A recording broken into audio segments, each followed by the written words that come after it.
Hi, I'm Michelle Bergh. I work at Rape Crisis Cape Town Trust in the Training and Development Department.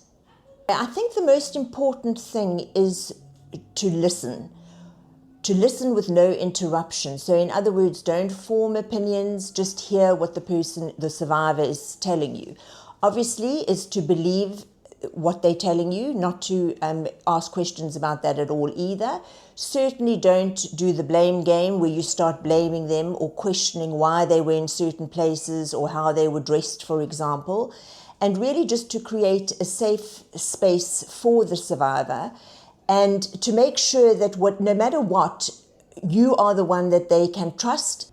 And I think really just to make sure that you hold a safe space for them where they can really be honest with what they're going through without feeling guilty about telling you what it is that they have been through. Myths are really very pervasive in our societies, within our communities, particularly in South Africa, and they do so much harm to the survivor. And I think the most common one that we hear is the stranger danger, that people are raped or sexually assaulted by somebody they don't know. So these myths do create a big misconception within our society and within our communities. And what it does is it then shifts the blame from the perpetrator to the survivor.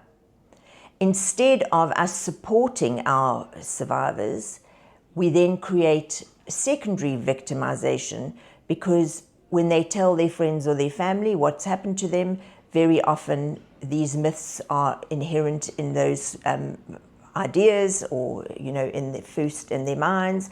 And then what they do is they start what we call the blame game. And obviously that is not a positive thing, and it's not true either, which is most important. So we really need to challenge these myths within our families, within our workspaces, in the locker rooms, because I think that's the only way we are going to get to the point where people understand that sexual violence is not about the way a survivor reacts or the way a survivor behaves. It's really the onus lies on the perpetrator, not on the survivor. And I think the other thing is always to remember that creating a safe space for survivors is what is most important. So even if you don't remember any of the things we've spoken about, is just to be there for the survivor and hold a safe space for them. Attitudes and behaviors go a long way in the way society or communities view sexual violence.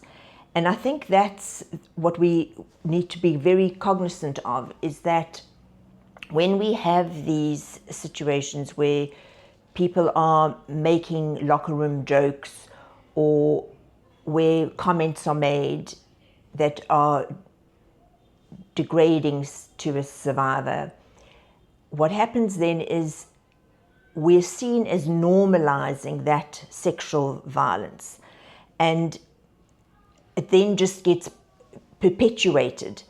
So I always say, if somebody's saying something that's not true, call them out. So I think really the thing is that we need to move away from these harmful comments and harmful jokes and educate yourself a little bit, perhaps, because they're not true. And this is once again feeding into myths and stereotypes or social norms where something that's not true is being spread around, when really we know for a fact that none of these issues, wearing a short dress, being drunk, really matter. So even things like marital rape, for example, are not accepted in certain communities. But at Rape Crisis, we really try to teach about what the law states And so where some people may believe that a wife can't be raped, our law states that a wife can be raped. And so we need to educate people around these myths, and also obviously about attitudes and behaviors. And I think our workshops do that. Communities can definitely create safer environments for our survivors. And I think the key thing is that they listen and that they believe, and that they are non-judgmental, so they don't go and form their own opinions of what could have happened or should have happened.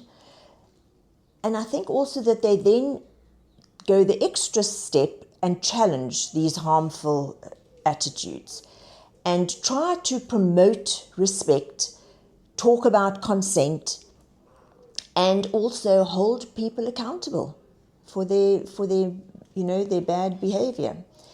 And I think the most important thing really is that this creating a safer space for survivors is really up to our community and our society. And if we do better, then we will have a better space and a better world for our survivors to live in.